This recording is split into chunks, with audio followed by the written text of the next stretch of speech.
Тома – жалкий неудачник, который учится в академии, где наука достигла невероятных высот благодаря передовым технологиям, а студенты Аспура обладают огромной силой.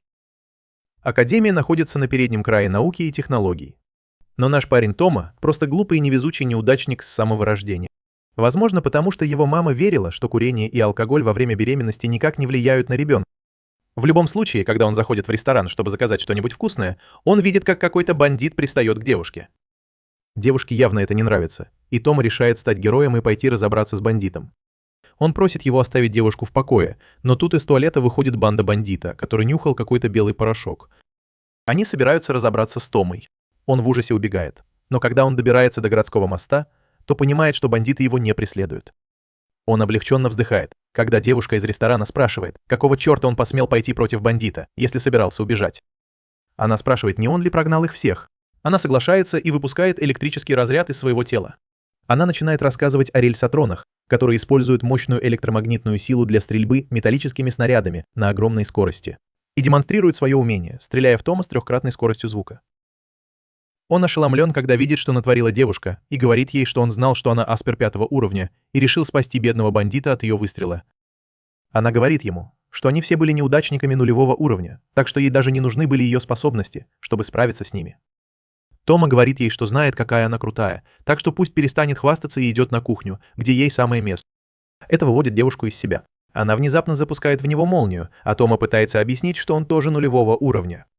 Но он блокирует ее электрический удар рукой и остается невредим.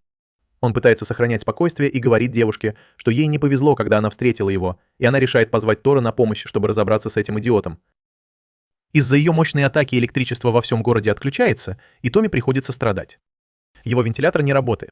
Еда в холодильнике портится. Вдобавок ко всему, из-за своей вечной невезучести он роняет остатки еды. Он даже наступает на свою кредитную карту и ломает ее. А потом учителя вызывают его в школу в воскресенье на дополнительные занятия, потому что он не успевает по всем предметам. Том решает сохранять позитивный настрой и делать то, что советуют миллиардеры из Инстаграм, то есть застилать постель, чтобы начать день с хорошего настроения. Он решает проветрить постельное белье, чтобы избавиться от запаха белого клея, но обнаруживает, что на перилах его балкона висит девушка. Он пугается и спрашивает, кто эта девушка, одетая как монашка, когда она внезапно просыпается и требует еды.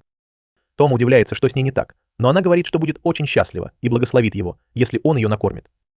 У него все еще есть тот испорченный хот-дог, на который он наступил. Но девушка об этом не знает. Она берет хот-дог в рот целиком, вместе с его рукой, и Тома теряет голову. После этого он впускает ее и кормит тушеными овощами из холодильника, срок годности которых давно истек.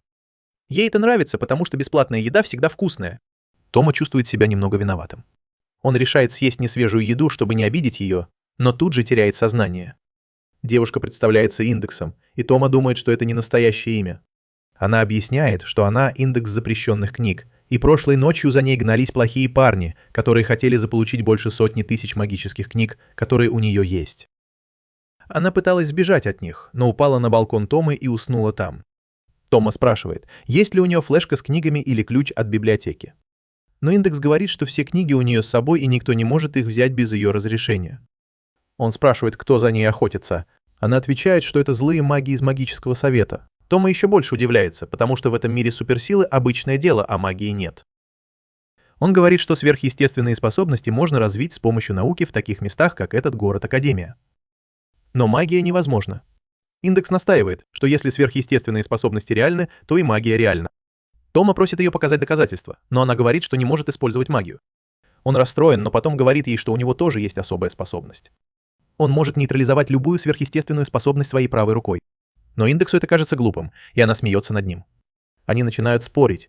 Тома говорит, что сейчас докажет ей, что может нейтрализовать любую способность, если у нее вообще есть способности. Индекс говорит ему, что на ней надета мантия, которая является очень сильным священным артефактом, способным нейтрализовать любой урон, и предлагает ему доказать это, ударив ее. Тома говорит, что если у мантии есть какая-то особая способность, он сможет уничтожить ее одним прикосновением. Он встает и касается плеча индекса, но ничего не происходит. Она выглядит самодовольной.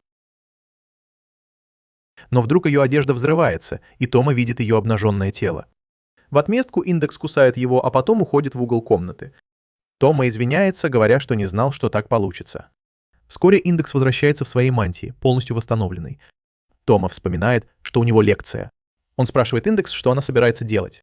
Он готов позволить ей остаться, но она говорит, что тоже уйдет, потому что если она останется, сюда придут плохие маги. Она выходит из комнаты, а Тома, следуя за ней, вдруг спотыкается и наступает на свой телефон. Он выглядит растрепанным, но индекс говорит, что, похоже, его правая рука нейтрализует его удачу и защиту Бога, так что ему не стоит ее показывать. Он спрашивает, куда она сейчас направляется, и она отвечает, что идет в церковь, потому что там ее защитят от магического совета. Тома говорит, что это опасно, и просит ее вернуться, если ей что-то понадобится.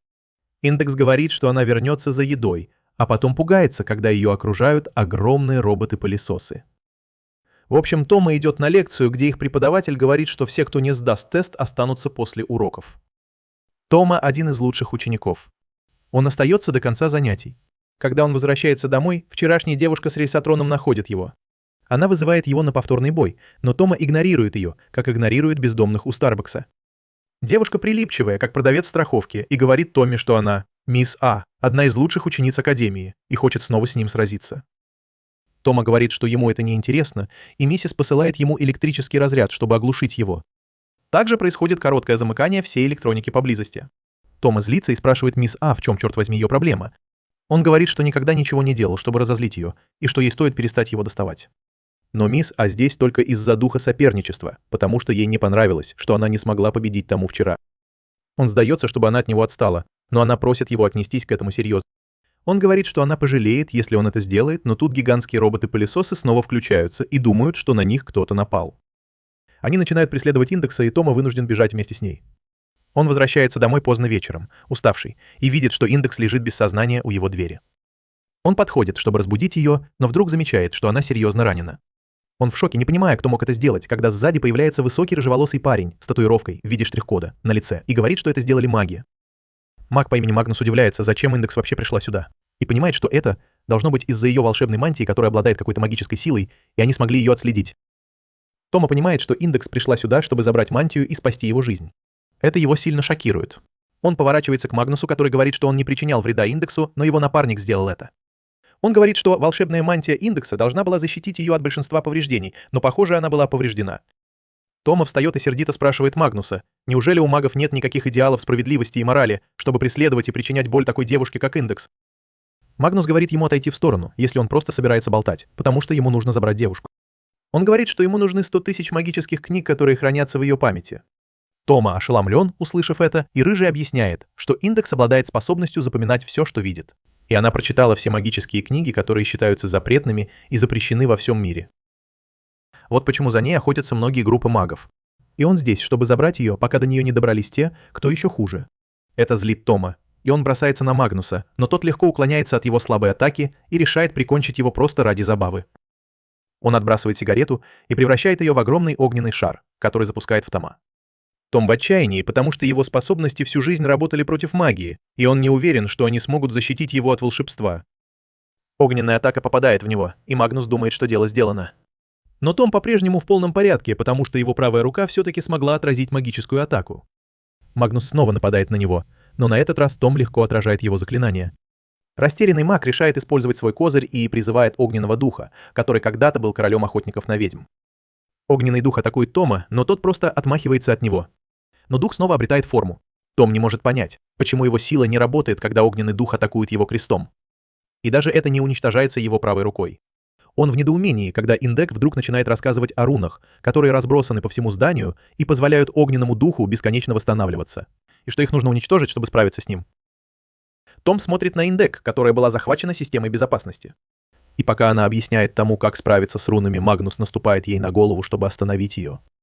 Он говорит тому, что тот все равно не сможет уничтожить руны своими способностями, а затем нападает на него сзади. Тома каким-то образом избегает нападения, и когда он добирается до безопасной части здания, то видит, что Магнус разрисовал все стены рунами. В этот момент его настигает огненный дух. Тома пытается убежать, но, не удержавшись, падает с 3-го этажа, но, как ни странно, остается целым и невредимым. Он пытается убежать от огненного духа, но понимает, что тот не может покинуть место, где были нарисованы руны. Тома все еще боится его, поэтому решает вызвать полицию. Но вспомнив индекс, которая рисковала своей жизнью, чтобы спасти его, он решает спасти ее сам. В это время Магнус собирается забрать индекс, но в здании срабатывает система пожаротушения. Он думает, что это глупая идея Тамы потушить его огненного духа. И тут появляется Тома. Не видя своего огненного духа, Магнус начинает волноваться и говорит, что его нельзя потушить такой маленькой струйкой воды. Тома отвечает, что вода предназначалась не для духа, а для его записей, которые больше не держатся на стенах. Магнус паникует, но в этот момент его огненный дух нападает на Тому. Он думает, что на этот раз точно победит. Но Тома на этот раз удается окончательно уничтожить духа, потому что вода смыла чернила с рун, и они стали бесполезными, как мужские соски. Магнус в ужасе пытается произнести заклинание. Но Тома оказывается быстрее и вырубает его мощным ударом. Тома вытаскивает Индекса из горящего здания и думает, что нужно отвезти ее в больницу, потому что тогда ее личность станет известна всему миру. А он этого не хочет. Индекс ненадолго приходит в себя и говорит Томе, что с ней все будет в порядке, если он сможет остановить кровотечение. Он спрашивает, есть ли в книгах, которые она знает наизусть, какие-нибудь исцеляющие заклинания, и Индекс отвечает, что такие есть, но он не может их использовать. Она объясняет, что шпоры не могут использовать магию, которую придумали обычные люди, чтобы делать то же, что и они, сверхъестественное. И даже если бы он мог использовать магию, его правая рука помешала бы и отменила заклинание. Тома ругает себя, но потом вспоминает, кто может помочь ему в этой ситуации. Он отводит Индекс в квартиру своей учительницы и сильно стучит в дверь, чтобы позвать ее, но в итоге ломает палец на ноге.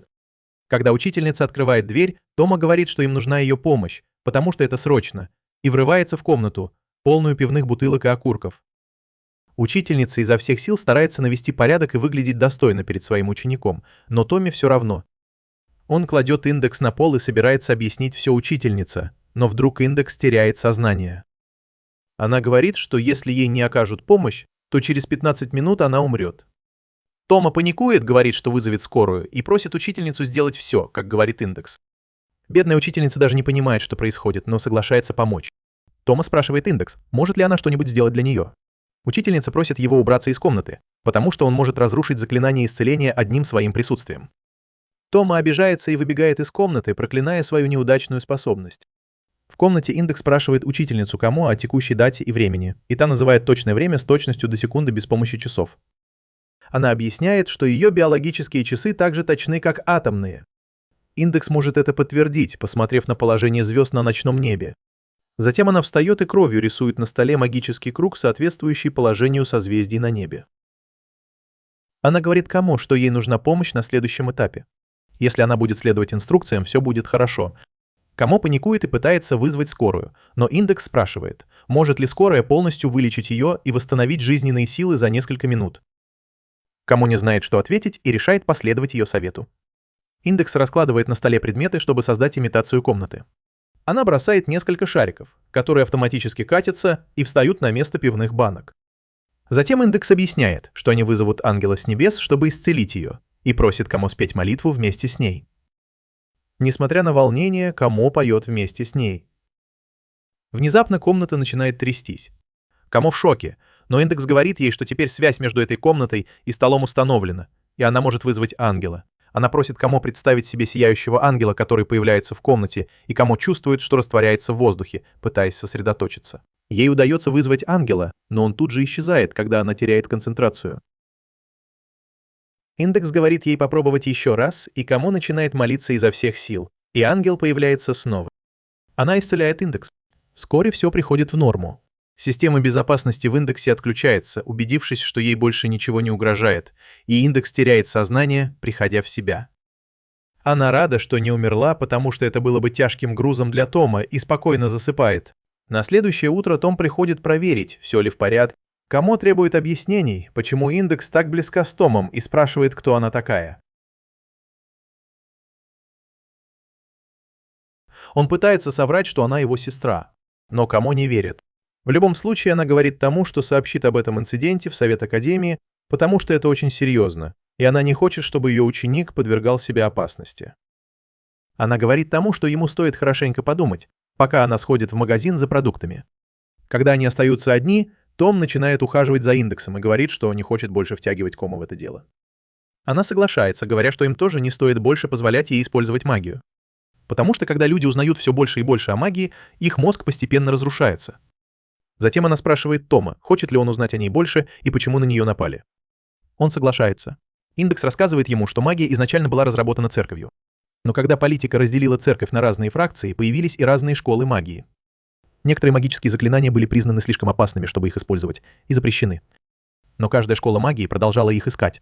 Индекс рассказывает, что она принадлежит к английской пуританской церкви, и ее заставили выучить наизусть все 103 книги по магии и Зеном, чтобы они стали величайшей силой на Земле и правили ею.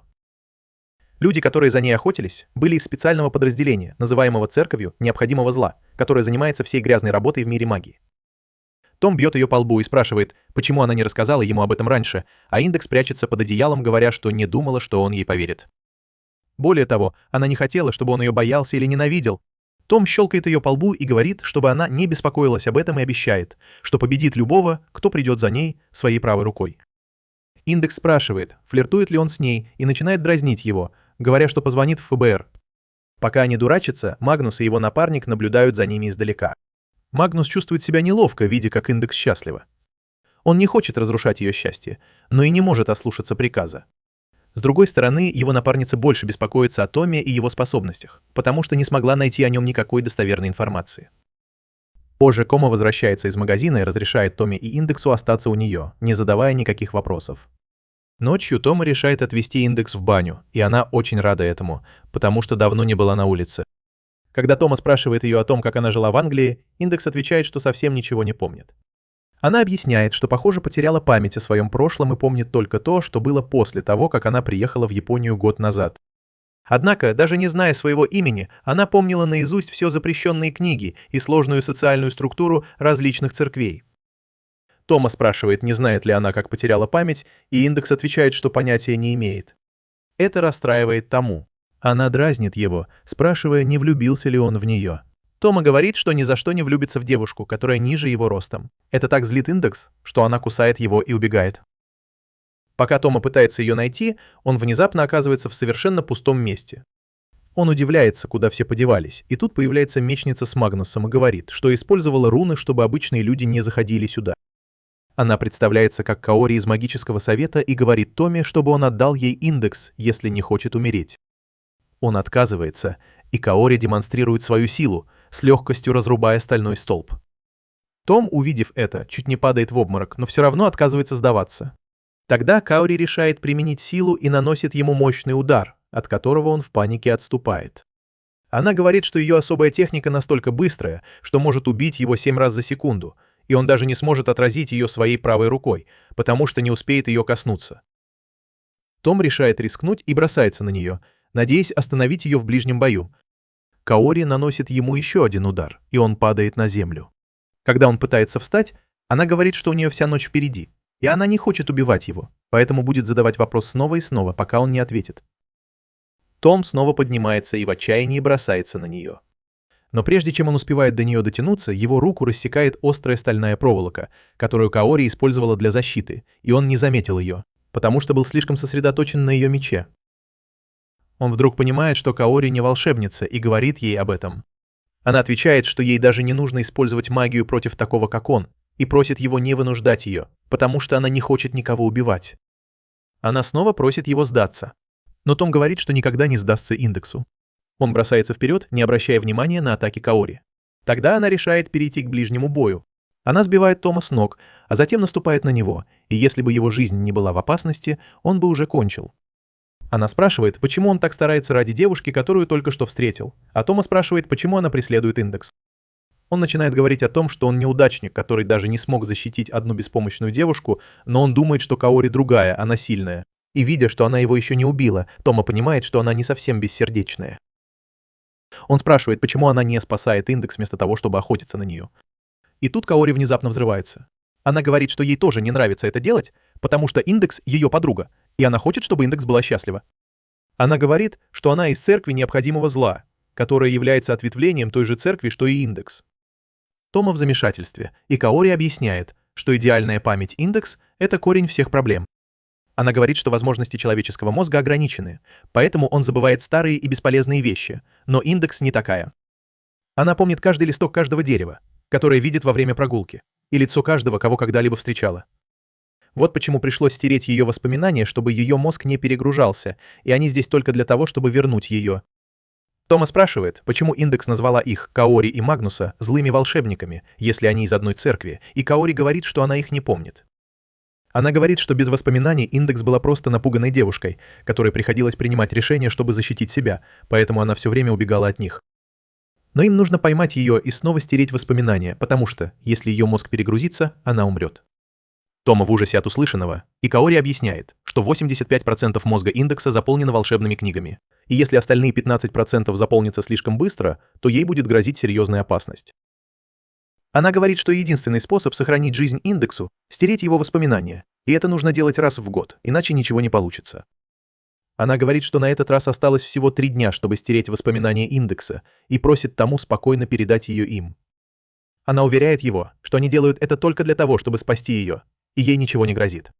Она говорит Томми, чтобы он забыл о ней, потому что она забудет о нем, как только они сотрут ее воспоминания. Тома отказывается, говоря, что он ей не верит. Он спрашивает, действительно ли она подруга Индекса, почему она не поговорила с ней и не объяснила все вместо того, чтобы преследовать ее с мечом. Он называет ее предательницей и говорит, что он друг Индекса и не бросит ее, как другие. Каори огрызается и кричит на Тому, говоря, что он понятия не имеет, о чем говорит. Она говорит, что он не понимает, через что ей и Магнусу приходится проходить, когда они приближаются к Индексу. Ей надоело его нытье, и она нападает на него, сбивает с ног, а затем пронзает его мечом в ножнах. Она продолжает говорить, что им тоже тяжело видеть, как воспоминания, которые они создавали с Индексом, исчезают год за годом. Но тут Тома хватает ее меч, говоря, что она все время говорит о себе, но ни разу не подумала о том, что чувствует Индекс. Он говорит, что если они объяснят Индексу, что даже если она потеряет воспоминания, она сможет их восстановить, она, скорее всего, не сбежит от них. Он называет Каори и Магнуса дураками за то, что они не понимают этой простой истины, а потом теряет сознание. Каори потрясена его словами, но тут появляется Магнус, и она притворяется, что все в порядке. Вскоре все приходит в норму, и люди собираются вокруг, чтобы посмотреть на разрушения, которые были вызваны дракой. Никто не понимает, что происходит, и даже Миса там со своей соседкой по комнате, которая думает, что это дело рук разбушевавшегося студента, и решает пойти его поискать. Тем временем Миса замечает, что Индекс нервно оглядывается по сторонам, и ей становится любопытно. Когда Тома приходит в себя в следующий раз, он обнаруживает, что весь в бинтах, а Индекс за ним присматривает. Он спрашивает, не проспал ли он всю ночь, но она говорит, что он проспал целых 3 дня. Это напоминает Таме, что сегодня Каори и Магнус сотрут Индекс воспоминания, и он мрачнеет. Он понимает, что воспоминания Индекс еще не стерли, потому что она узнает его и спрашивает, не он ли привел его к ней домой. Индекс говорит, что его нашел раненым и привел сюда Камо. Она даже не знала, что он дрался с другим магом ради нее. Она чувствует себя беспомощной и бесполезной, но Тома говорит ей не переживать. Затем он смотрит на свою руку и говорит, что рана несерьезная, а Индекс говорит, что просто перестраховалась, потому что не может использовать магию, чтобы его вылечить. Тома только посмеивается над этим и спрашивает, неужели Индекс не верит в магию даже после всего этого?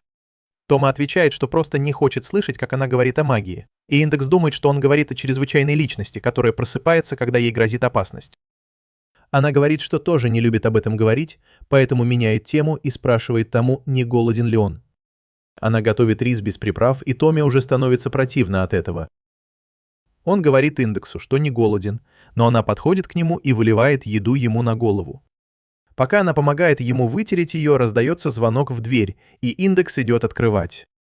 Но там уже ждут Каори и Магнус, и Тама пугается, увидев их. Магнус смотрит на Тому и говорит, что теперь Индекс не сможет так просто сбежать. Тома понимает, что раньше Индекс могла сбежать от них, потому что была одна, но теперь он ее слабость. Он пытается встать, чтобы защитить ее, но Индекс начинает договариваться с 2 магами, обещая, что пойдет с ними, если они не причинят вреда Томе.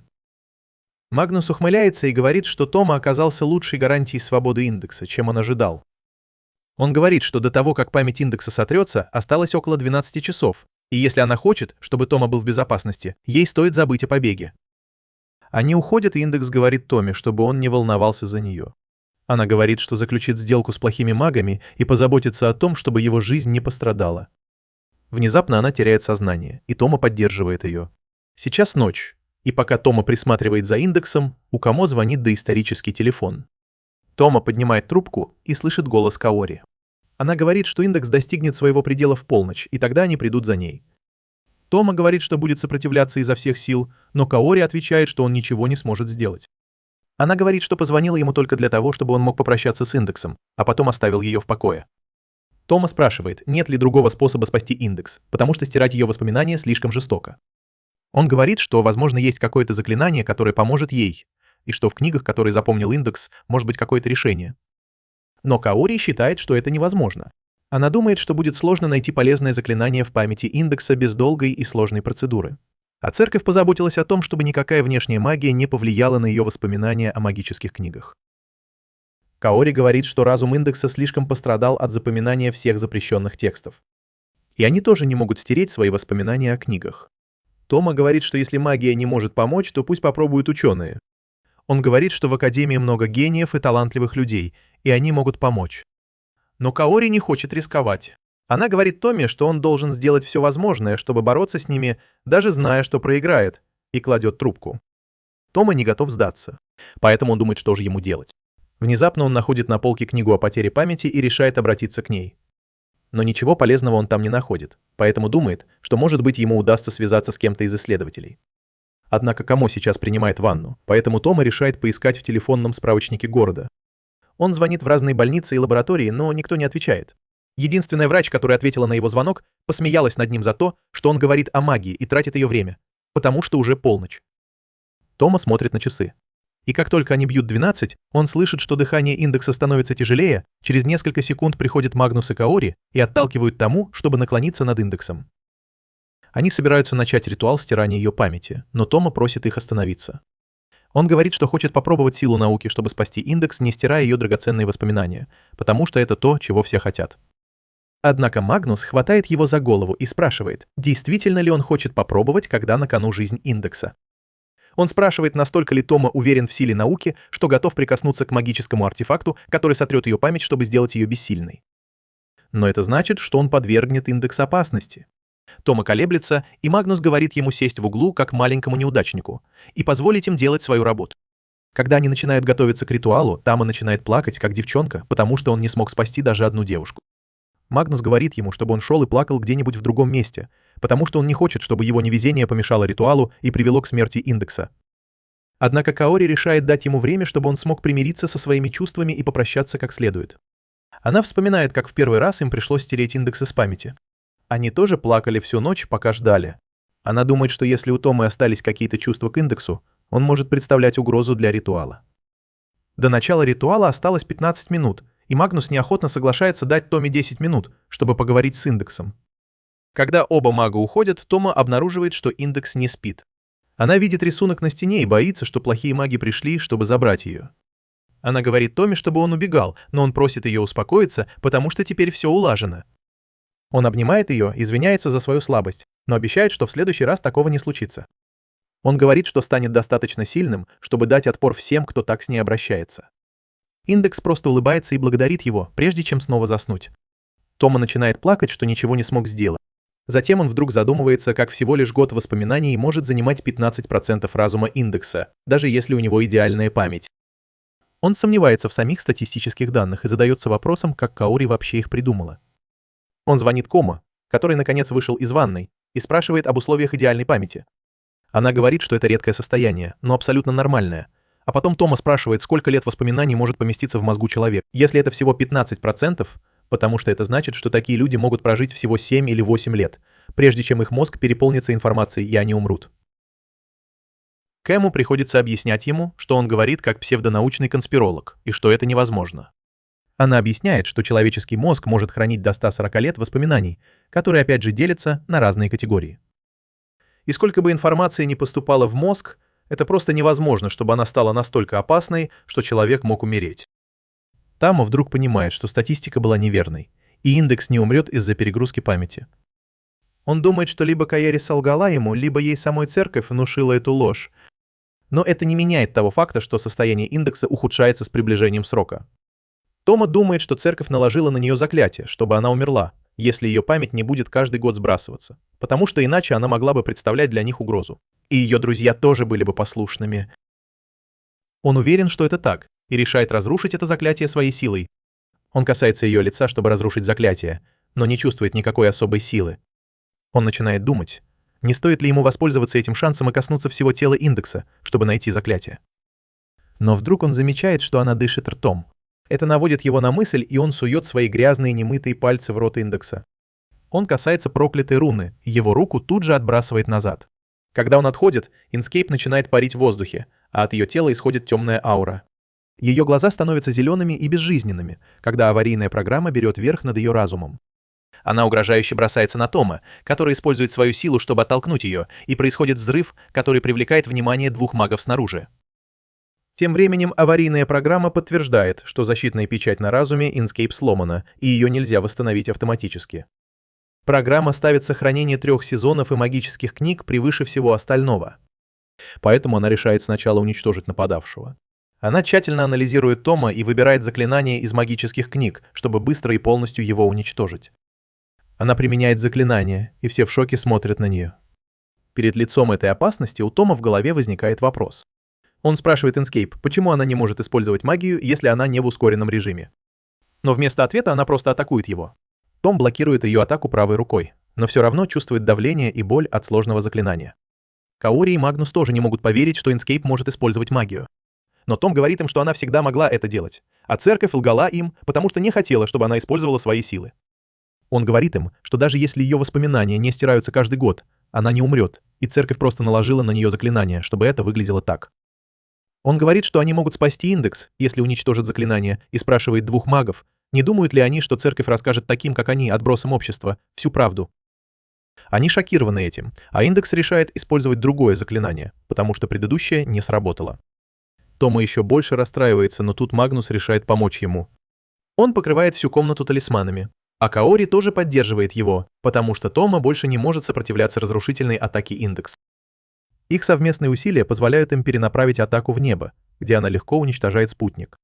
Каори понимает, что это легендарное заклинание под названием «Дыхание дракона». Прямое попадание может убить любое живое существо. Она говорит Томе, чтобы он не попал под удар, но индекс снова поворачивается к ним, чтобы закончить начатое. Магнус призывает огненного духа, чтобы тот защитил его, и тот блокирует дыхание дракона, а Тома бежит к индекс, чтобы отключить ее. Индекс пытается изменить стратегию и уничтожает огненного духа специальным заклинанием. Но это дает Томе достаточно времени, чтобы подойти к ней и коснуться ее головы. Из-за его способностей аварийная программа в индекс разрушается, и она теряет сознание, падая на пол. Тома подходит к ней, и с неба падают перья. Когда он поднимает ее, Каори и Магнус что-то говорят ему, но он не слышит ни звука. Он понимает, что что-то не так, и внезапно теряет сознание, падая на индекс. Через пару дней индекс приходит в больницу к Томе, и старший врач говорит ей, что она находится в городе без документов, вместе с 2 подозрительными людьми. Он спрашивает, не она ли была причастна к нападению на их спутник-шпион, и она отвечает, что понятия не имеет, о чем он говорит. Затем врач передает ей письмо от Магнуса, чтобы она передала его Томе. Индекс недовольна, что Магнус написал Томе, а не ей. Она сердито разрывает конверт и начинает читать письмо. В нем Магнус благодарит тому за спасение индекса и говорит, что они пытались выяснить у церкви, почему их обманули, но не получили ответа. Он просит тому пока что присмотреть за индексом. Но как только они соберут достаточно информации и сил, чтобы защитить ее, они вернутся за ней. Когда индекс заканчивает читать письмо, оно внезапно взрывается и исчезает, что удивляет врача. Он просит ее пересказать содержание письма Томе, но сначала советует ей не удивляться, когда она придет к нему. Индекс подходит к двери Тома и нервно стучит. Он впускает ее, и она радостно бежит к нему, но он вдруг говорит, что она, возможно, ошиблась дверью. Индекс в ужасе, потому что, хотя врач и предупреждал ее, что Тома потерял память, она не может в это поверить. Врач сказал ей, что это не просто потеря памяти. У Томы буквально не осталось клеток мозга, и теперь он даже не может вспомнить то, что забыл. Индекс разбита горем, увидев это. Когда Тома спрашивает индекса, знакомы ли они, она начинает вспоминать их историю. Она говорит, что они впервые встретились на балконе его общежития, а Тома спрашивает, что такое балкон, он даже не помнит своего имени и фамилии. Он спрашивает, может ли индекс быть его питомцем, потому что у человека не может быть такого имени. Она начинает плакать, услышав это. Но тут Тома вдруг говорит, что это шутка, потому что он просто дразнил ее. Он начинает смеяться. Индекс вытирает слезы и спрашивает, что происходит. Она хочет знать, действительно ли он потерял память, и Тома объясняет, что так и есть. Но поскольку это произошло из-за магии, он использовал силу своей правой руки, которую он назвал «разрушитель иллюзий», чтобы сразу же все исправить. Он говорит индексу, что ему нравится ее разыгрывать, и она вдруг злится на него и начинает его кусать. Она в ярости выбегает из комнаты, а следом за ней заходит доктор и видит, что Тома весь в синяках. На самом деле Тома действительно потерял память, но он вел себя так, будто все помнит, потому что доктор рассказал ему все подробности случившегося. Он говорит, что не хотел расстраивать Индекс, сказав правду, и сам не понимает, почему так к ней относится. Он говорит, что, возможно, какая-то часть его все еще помнит Индекс, и если это не мозг, то, уверен Тома, это должно быть сердце. С другой стороны, Магнус идет навестить директора Академии, который плавает вверх ногами в огромной колбе. У него есть задание для Магнуса в обмен на сотрудничество Академии в его задаче по обеспечению безопасности Индекса. Директор говорит ему, что ходят слухи о какой-то особой силе, которая может убивать вампиров, и что она находится где-то в городе, где расположена Академия. Но есть одна проблема. Директор говорит, что девушка, обладающая этой особой силой, находится в плену у могущественного мага, и ему нужно избавиться от него, чтобы она перешла на их сторону и использовала свою силу во благо. Но поскольку наука и магия всегда находятся в хрупком равновесии, он не может убить мага, не рискуя развязать войну. Поэтому он хочет, чтобы Магнус сделал за него грязную работу, потому что никому не будет дела до того, что один маг убил другого. Но он знает, что это слишком опасно для одного человека, поэтому просит Магнуса взять с собой Тому. Потому что его сила — естественный враг магов. Магнус думает, что в этом есть риск, но директор так не считает. Он уверен, что у Тома недостаточно мозгов, чтобы понимать магические заклинания, не говоря уже о том, чтобы их воспроизводить. Поэтому он не сможет выдать информацию третьей стороне. Магнус сомневается. Но он принимает приказ директора, у которого, похоже, есть свои зловещие планы. Прошло 2 недели с тех пор, как Тома потерял память, и он пытается жить нормальной жизнью, скрывая свое истинное состояние от Индекса. Однажды, когда они возвращаются с рынка, Индекс начинает разглядывать рекламу мороженого, и Тома спрашивает, хочет ли она его попробовать. Она начинает защищаться, говоря, что она слуга Бога и не должна потакать своим желаниям. Тома говорит, что не будет заставлять ее, но Индекс тут же меняет тон и говорит, что она все еще послушница и, может быть, иногда может позволить себе угощение. В этот момент к ним подходят друзья Томы и здороваются с ним, но он их даже не помнит. Он пытается придумать, что сказать, и они спрашивают про Индекс. Они думают, что она мальчик, переодетый в монашку, потому что ни одна девушка не может быть такой плоской. Это очень злит Индекс, и она прячет свой убийственный настрой за маской благочестия. Чтобы успокоить ее, Тома ведет ее в кафе «Мороженое». Но оно закрыто, и им ничего не остается, кроме как пойти в ближайший Макдоналдс. Тома угощает своих друзей, хотя у него почти не осталось денег. Но Индекс очень рада, потому что наконец-то сможет выпить молочный коктейль, который не принадлежит священникам в церкви. Она говорит Томе, чтобы он поторопился, потому что она нашла хорошее место. Но когда Тома видит, что там лежит жрица храма, опустив голову, у него сразу возникает неприятное чувство. Он подходит к девушке и спрашивает, все ли с ней в порядке, и она отвечает, что просто переела. Тома просит ее объяснить, и она говорит, что в последнее время была немного подавлена, поэтому съела 30 гамбургеров, но теперь у нее нет денег на обратный билет. Тома спрашивает, не дура ли она, потому что должна была подумать об этом раньше. Он говорит ей, что она может занять денег у кого-нибудь другого, и жрица тут же встает и смотрит на него с надеждой. Тома говорит, что не поможет ей. Но его друзья начали заглядываться на симпатичную жрицу. Услышав, что она красивая, она говорит Томе, что если он даст ей 100 йен, она откроет для него канал на OnlyFans. Но он отказывается, говоря, что у него нет ни копейки. Жрица обращается к его друзьям, но у них еще меньше денег, чем у него. Это бесит Индекс. Она говорит, что жрицы в этом городе довольно противные. Девушка отвечает, что она не жрица, а волшебница. Индекс набрасывается на нее, спрашивая, что она изучала в школе и кем работает, раз она волшебница. Тома просит ее успокоиться и просто поверить девушке. Но Индекс называет его лицемером, потому что он не верил, что она волшебница, когда они впервые встретились. Прежде чем Тома успевает ответить, туда приходят какие-то мужчины в костюмах, и девушка сразу же подходит к ним, чтобы попросить 100 йен. Они молча дают ей деньги, и Тома спрашивает, знает ли она их. Она отвечает, что это ее учителя из подготовительной школы, и уходит с одним из них. Тома это смущает, но когда они идут домой, Индекс находит еще одну причину для беспокойства. Она указывает на котенка, оставшегося на обочине дороги, и хочет его забрать. Но Тома отказывается, говоря, что в общежитии нельзя держать домашних животных. Индекс начинает злиться, и котенок убегает. Она злится на Тому, хотя котенок убежал из-за нее. Но вдруг она чувствует, что рядом собирается магическая сила. Индекс бросается проверять, что происходит, и просит Тому вернуться без нее. Тома задается вопросом, стоит ли ему идти за ней, когда вдруг чувствует знакомые и неприятные ощущения. Магнус подходит к нему и говорит, что использовал руны, чтобы люди держались подальше от этого места. Он понятия не имеет, что Тома потерял память и здоровается с ним как обычно. Тома выглядит растерянным, и Магнус атакует его огненной магией.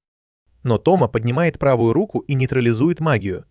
Магнус говорит, что это больше похоже на него, и Тома начинает задумываться, какую опасную жизнь он вел до потери памяти.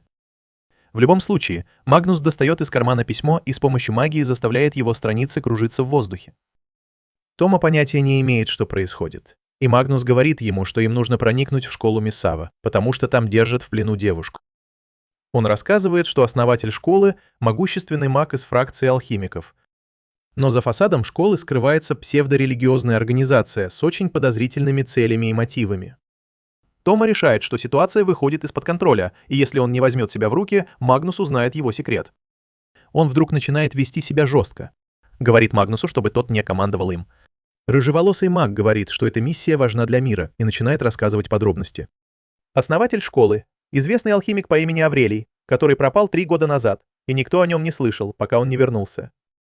Девушка, которую он держит в плену в своей школе, обладает силой, называемой «глубокая кровь», и это единственный способ убить вампиров.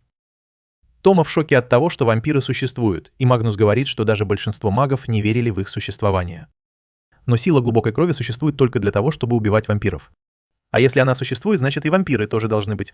Он объясняет, что его миссия – проникнуть в школу и найти девушку, обладающую этой особой силой. И Тома тоже собирается присоединиться к нему. Тома отказывается участвовать в чем-то настолько опасном, и Магнус угрожает ему, что если он не будет сотрудничать, то заберет у него индекс. Тома ошеломлен, когда Магнус объясняет, что единственная причина, по которой церковь позволила ему оставить индекс у себя, это убедиться, что она не выступит против них. Однако, если он начнет не подчиняться церкви, они сочтут его угрозой и заберут ее обратно. Он говорит Томе, чтобы тот сделал правильный выбор и уходит. Позже Тома и Индекс возвращаются в свою комнату, и Индекс хочет что-то сказать. Она кладет руку на выпуклость на животе, и Тома спрашивает, чей это ребенок, потому что он точно не мог его сделать. Выпуклость внезапно начинает двигаться под плащом, и Тома спрашивает Индекс, что она скрывает. Котенок, которого она видела на дороге раньше, высовывает голову из-под ее воротника, и Тома пугается, напоминая Индекс, что он говорил ей, что домашние животные запрещены. Индекс спорит с ним, говоря, что ее долг как монахини – спасать тех, кого отвергли, и она собирается спасти котенка. Тома пытается убедить ее, но она слишком непреклонна, и он сдается. Затем он говорит Индексу, чтобы она присмотрела за домом, пока он сходит по делам, и она обещает, что все будет в порядке. Когда Том выходит из дома, он видит, что Магнус разрисовывает стену рунами, потому что хочет оставить здесь своего огненного духа, чтобы защитить Индекс, если на нее нападут другие маги. Том спрашивает, не влюбился ли он в Индекс, и Магнус внезапно краснеет и пытается это отрицать. В любом случае, они отправляются на задание и приходят к зданию, где находится школа. Том говорит, что это совсем не похоже на логово злых людей, и Магнус говорит ему не недооценивать врага, который считается одним из лучших алхимиков в мире. Он показывает тому фотографию их цели, и, к его удивлению, это та самая девушка, которую он видел в ресторане. Они входят в здание. Сначала все выглядит нормально, но Том замечает лежащее у колонны тело. Он подходит ближе, чтобы посмотреть, что происходит. Но когда он понимает, что это труп, он пугается. Том спрашивает, почему никто не замечает это тело, лежащее на виду. Магнус говорит, что над зданием установлен специальный барьер, который разделяет его на 2 измерения, которые находятся в одном пространстве, но не пересекаются. Пока ученики живут обычной жизнью по одну сторону барьера, по другую сторону здания скрываются темные тайны. Ученики ничего не знают о другой стороне здания и не могут с ней взаимодействовать. Тома решает воспользоваться своей способностью, чтобы разрушить барьер, но Магнус говорит, что это невозможно, пока он не уничтожит ядро барьера. Они направляются вглубь здания, чтобы найти свою цель, и Тома спрашивает, почему они поднимаются по лестнице, а не на лифте. Магнус говорит, что они находятся в другой части здания, где, вероятно, не работает техника. Тома решает проверить, сможет ли он хотя бы позвонить Индексу. Он звонит ей, и звонок проходит. Индекс говорит, что съела еду, которую он оставил в холодильнике, и Тома злится. Но он решает не зацикливаться на этом и заканчивает разговор, а Магнус смотрит на него. Он говорит, что Тома слишком расслаблен, потому что болтает с девушкой, даже когда они на задании. Он начинает ворчать, и Тома спрашивает, не ревнует ли он. Магнус снова смущается и говорит Томе, чтобы тот не увлекался. Он говорит, что в прошлом у Индекса были другие люди, которые были на его месте. Как бы они ни заботились о ней, она забывала о них, когда стирались ее воспоминания. Магнус говорит, что когда-то был самым важным человеком для Индекса. Но он не смог защитить ее воспоминания, а Тома смог. После этого они идут в классы, которые совсем не кажутся подозрительными. Внезапно ученики начинают смотреть на них. Магнус говорит, что это невозможно, потому что они с другой стороны. Ученики начинают хором читать заклинания. И Магнус понимает, что это автоматический механизм, который переносит их на эту сторону в случае опасности. Яркий свет исходит от лбов студентов, и Магнус в панике. Он решает убежать первым, сказав Томе, чтобы тот разобрался с ними, используя свою силу. Но Тома не уверен, что сможет это сделать, поэтому тоже убегает со всех ног, а за ним гонятся светящиеся шары. Магнус говорит, что это заклинание очень высокого уровня, и с таким количеством студентов в здании оно не должно сработать. Они пытаются добежать до лестницы, но светящиеся шары появляются и на нижних этажах. Магнус толкает Тому к ним, чтобы тот мог убежать, и Тома в замешательстве не знает, что делать. Вдруг появляется девушка и начинает читать заклинание. Ее тело покрывается порезами, и Тома просит ее остановиться, потому что заклинание причиняет ей боль. Но она не слушает его и теряет сознание, когда заклинание заканчивается. Светящиеся шары начинают собираться, чтобы напасть на Тому. Но прежде чем они успевают его ударить, они замирают в воздухе и падают на землю. Тома удивляется, что происходит, и оборачивается, чтобы увидеть, что жрица спасла его. Она подходит к девушке и говорит, что у нее лишь небольшие травмы, и все будет в порядке, если оказать первую помощь. Она просит Тому помочь ей, пока она лечит девушку, и начинает ее раздевать. Тома пытается отвернуться, но она говорит ему, что это неуважение к пациентке, и он помогает ей лечить девушку. Когда они заканчивают, Тома хвалит жрицу за ее навыки и спрашивает, не является ли она каким-нибудь неофициальным врачом. Девушка по имени Аса говорит, что она лучше всех видит потоки крови. Она просит Тому уйти отсюда, но он отвечает, что она пойдет с ним, потому что он не позволит ей оставаться здесь в плену. Однако Аса говорит, что у нее есть цель, которую она может достичь, только если останется здесь. Она говорит, что жила здесь еще до того, как Аурелиус захватил власть, потому что не хотела, чтобы ее нашли вампиры. Тома спрашивает, не боится ли она их. Аса отвечает, что боится убивать их без необходимости. Она говорит, что вампиры по своей природе ничем не отличаются от людей. Ее кровь очень сладкая и притягательная, поэтому она привлекает вампиров и убивает их без промаха. Она не хочет убивать их, ведь они ничего плохого не сделали, поэтому остается здесь по своей воле. Она объясняет, что приехала в академический город в надежде, что они найдут способ вылечить ее, но они ничего не смогли сделать. Тома спрашивает, почему она сегодня была на улице, если не хотела привлекать вампиров, и Аса отвечает, что это было по приказу Аурелиуса. Он предложил ей сделку. Он хотел, чтобы она привлекала вампиров, потому что они были нужны ему для спасения кого-то. Он пообещал, что не причинит вреда вампирам, и она согласилась помочь ему спасти жизни. Тома совсем не верит Аурелиусу. Он говорит, что тот жестокий человек, который может использовать студентов как оружие. Он говорит, что ей нужно уйти от него, как только он сможет, и тут появляется Аурелиус. Он все слышал, и он говорит Томе, что не позволит ему забрать девушку. Он в мгновение ока преодолевает немалое расстояние между ними. И когда Тома пытается ударить его, он оказывается еще дальше, чем был. Тома не понимает, что происходит, когда Аврелий решает использовать свою магию и просто словами заставляет его отлететь в сторону. Но тут появляется Аса и спрашивает Аврелия, зачем он это сделал. Она говорит, что если он такой жалкий человек, которому нужно убить невинного парня, чтобы защитить себя, то она больше не будет с ним работать. Аврелий не может этого допустить, поэтому обещает, что не причинит Томе никакого вреда. Вместо этого он достает длинную булавку и протыкает ему шею, говоря, что Тома забудет все, что здесь видел. А Индакс тем временем беспокоится, что Тома не вернулся домой допоздна. Она отправляется на его поиски. Она потрясена, увидев руны возле дома, и, следуя за магическим следом, добирается до здания школы. Тем временем Тома приходит в себя в парке рядом со зданием. С ним и Магнус, которому Аврелий тоже стер память. Магнус говорит Томе, что ему кажется, будто он что-то забыл, но если он не может вспомнить, значит, это было не так уж важно. Тома соглашается, но потом чешет затылок, снимая гипноз Аврелия. Внезапно он все вспоминает и говорит Магнусу, что может провести ритуал, чтобы тот тоже все вспомнил. Он просит Магнуса закрыть глаза и высунуть язык, и тот делает это, несмотря на сомнения. Тома пользуется этим и наносит ему сильный удар в челюсть, чтобы отомстить за то, что его использовали как приманку. Тем временем Индекс заходит в здание школы, и она видит барьер, разделяющий здание на две части. Аурелиус выходит ей навстречу и говорит, что давно ее не видел, но она его, очевидно, не помнит. Аурелиус говорит, что не ожидал встретить ее здесь, но это лучшее, на что он мог надеяться. Он использует свою магию, чтобы усыпить ее. Как только Тома и Магнус добираются до здания, они видят, что товарищи Мертвой Ночи стоят у входа и собираются убить Аурелиуса. Они используют свою магическую силу, чтобы обрушить две башни здания. Но вдруг все возвращается на свои места, и здание выглядит как прежде. Магнус говорит, что это истинная сила Аурелиуса, и победить его будет непросто. В этот момент Тома слышит знакомое мяуканье и, обернувшись, видит котенка, который забирается под мантию Индекс. Тома в ужасе понимает, что Индекс пришла сюда, и начинает беспокоиться, что она в опасности. Тем временем Аурелиус уносит ее в свой кабинет, а за ними идет Асо. Тома и Магнус врываются в здание. Тома продолжает переживать за Индекс. Магнус говорит ему успокоиться, потому что Аурелиус не причинит ей вреда. И вдруг он понимает, в чем его истинная цель. В кабинете Аурелиус с нежностью смотрит на Индекс. Он говорит ей, что сегодня ее страдания закончатся. Он просит Асу заманить сюда вампиров, потому что именно для этого ему нужна ее помощь. И если она спасет Индекс, то они смогут найти способ спасти и ее. Аурелий уже собирался сделать то, что сказал, когда в комнату ворвались Тома и Магнус. Тома беспокоился об Индексе, а Магнус был спокоен, потому что знал, что Аурелий заботится об Индексе.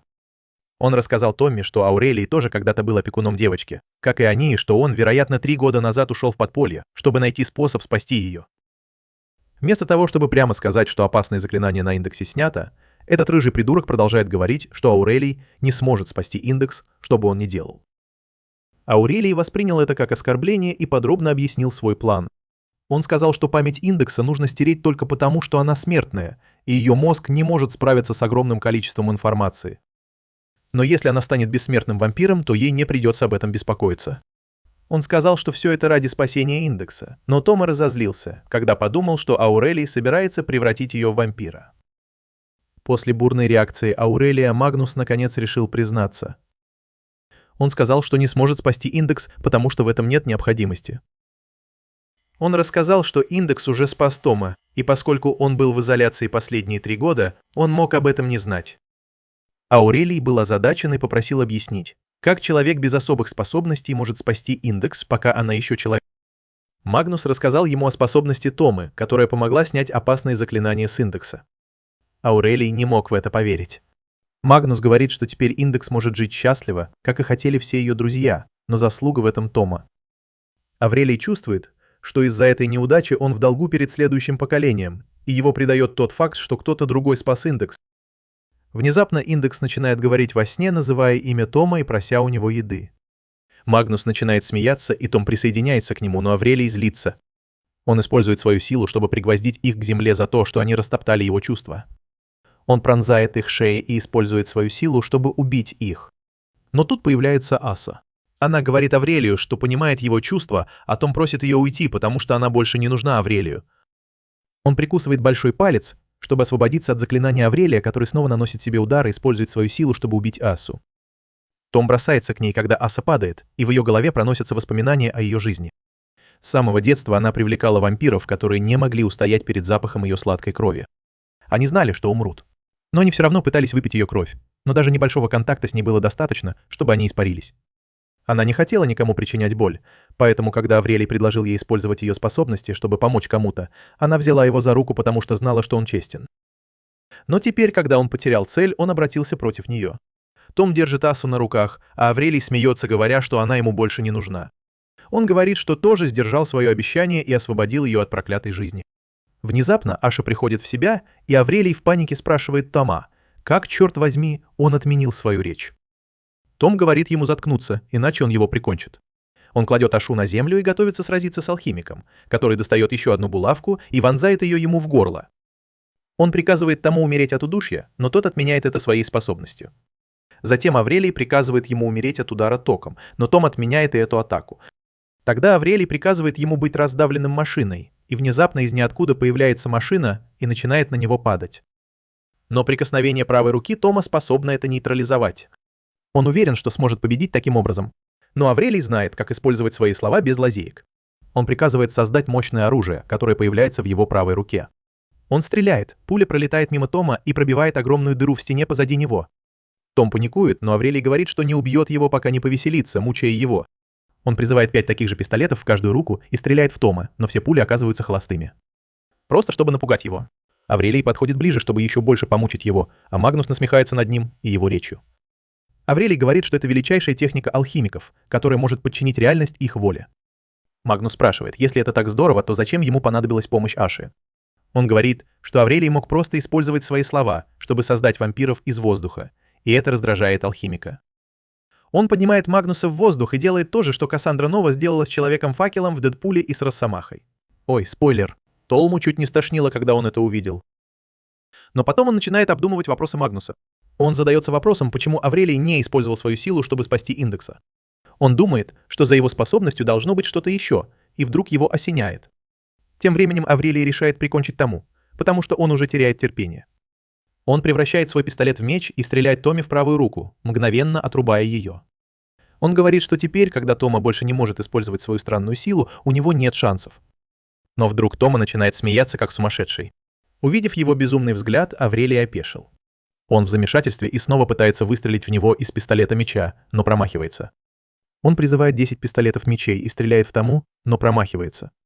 Он пытается призвать гильотины, чтобы покончить с ним, но они исчезают, даже не коснувшись его. Аврелий в панике отступает от Томы, не понимая, почему он не может причинить ему вред.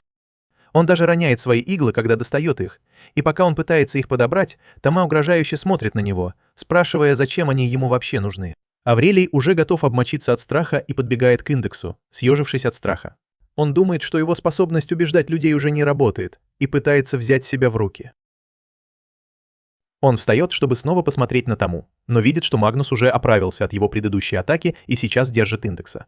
Он поворачивается в другую сторону. Том находит Аурелия, который рассказывает, что понял, как работает его сила. Он понял, что речь Аурелия не меняет законы реальности, а делает реальными те вещи, которые он может представить. Но у его разума есть ограничения, когда дело доходит до этого. Поэтому он использует иглы, чтобы держать свои чувства в тонусе и избавляться от ненужных мыслей с помощью боли.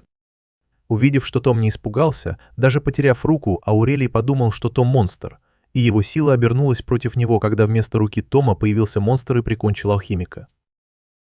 На следующий день Тома отвезли в больницу, и тот же старый доктор пришил ему руку. Том сказал, что не думал, что это будет так просто, а доктор удивился своему мастерству.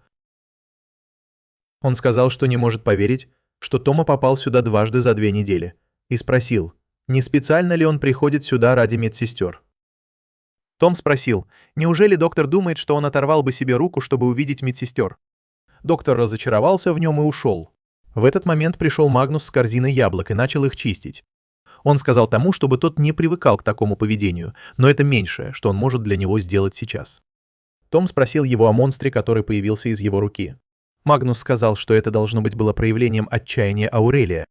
Том спросил, что случилось с Аурелием, и Магнус ответил, что тот потерял свою магию и воспоминания. Он хотел разобраться с ним раз и навсегда, поэтому изменил внешность и отпустил его на свободу. Школа закрылась, и Магнус считает, что если бы Аврелий справился с ситуацией спокойнее, то сейчас был бы в порядке. Он называет Тому сорвиголовой за то, что тот напугал опытного мага, даже потеряв руку. А Тома говорит, что он сам как актер, достойный Оскара. Он говорит, что было трудно притворяться, когда ему было так больно, а Магнус говорит, что боль, должно быть, заглушила его страх. В этот момент они слышат голос Индекса, и Магнус исчезает, прежде чем она успевает его заметить. Индекс забирается на Тому и делает вид, что злится, потому что на этот раз он спас другую девушку. Тома спрашивает, кто ей это сказал, и Аше выходит из укрытия, говоря, что это она. Тома спрашивает, зачем она пришла и была ли она здесь с Индексом. Индекс говорит, что не хотела, но Ашо настояла на том, чтобы поблагодарить его, поэтому она привела ее с собой. Она рассказывает, что церковь решила взять Ашу к себе, и Тома говорит, что это не лучшая идея. Внезапно из-под одежды Индекса выскакивает котенок и царапает Тому по лицу, а потом убегает. Индекс гонится за ним, устраивая беспорядок в комнате, а Тома может только кричать на нее. Аша тоже говорит, что им следовало оставить котенка в комнате общежития, и Тома спрашивает, была ли она там. Его внимание снова отвлекается на шум, который устроили Индекс и котенок, а Аша просто улыбается, видя их такими оживленными.